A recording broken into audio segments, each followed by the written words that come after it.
un band underrated, je pourrais te donner un guitariste underrated, c'est Nuno Bettencourt de Extreme. Extreme qui ont fait la fameuse tune, More Than Words, acoustique.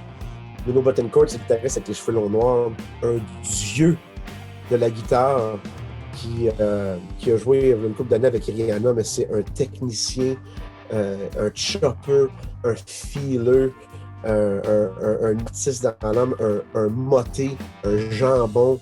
Il a l'air, tu sais, c'est sûr qu'il n'est pas clean, là, il boit pas du thé, là, mais on n'entend pas assez parler. On entend parler de Steve Vai, Joe Satriani, puis des Zakk Wylde, puis tu sais, Nuno Bettencourt. Fucking underrated. L'impact que l'Internet a eu sur la musique en général, ça a fait en sorte que les gens aujourd'hui, ils trouvent ça bizarre de payer pour de la musique. Moi, j'ai 43 ans. Dans le temps, on économisait de l'argent pour aller chercher une cassette pour la déballer puis aller voir qu'est-ce qu'il y avait dans un petit livret, voir qu'est-ce que Bruce Dickinson il portait comme jeans ou qu'il était rendu comme en long ses cheveux. Là, l'Internet a enlevé le côté mythique de la rock star, tu sais, des années 80 qui pétait des chambres d'hôtel.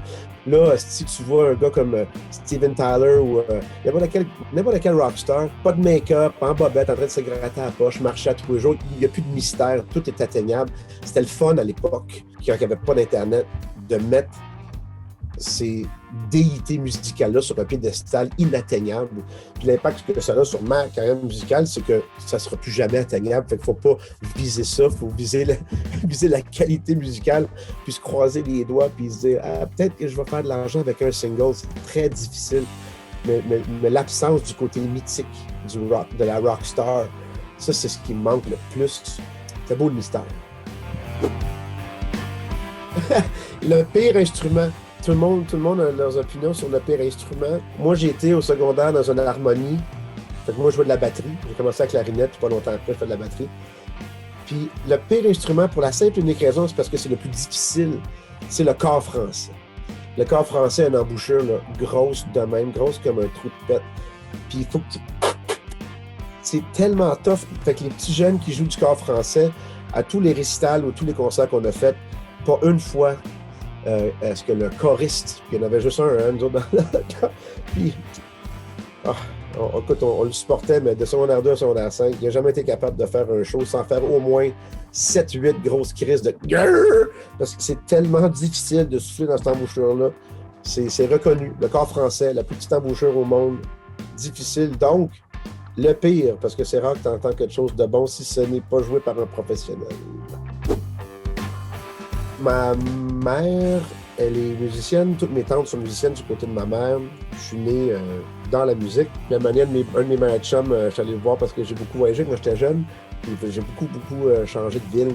Mais je suis allé revoir mes anciens chums d'enfance. Puis il y avait une guitare dans les mains. J'avais 10 ans. Il y avait une guitare avec un fil twisté dans un ampli. Puis j'ai trouvé juste ça.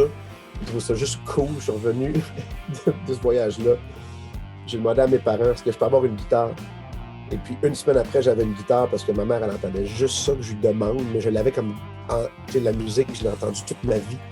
Mais l'intérêt, il s'est décliqué quand j'ai vu mon chum avec une guitare. Je suis vraiment tombé dedans, là, fin années 80, là, le glam rock. Le premier album, c'était Dr. Feelgood, c'est l'entente Poison, les cheveux, le spandex.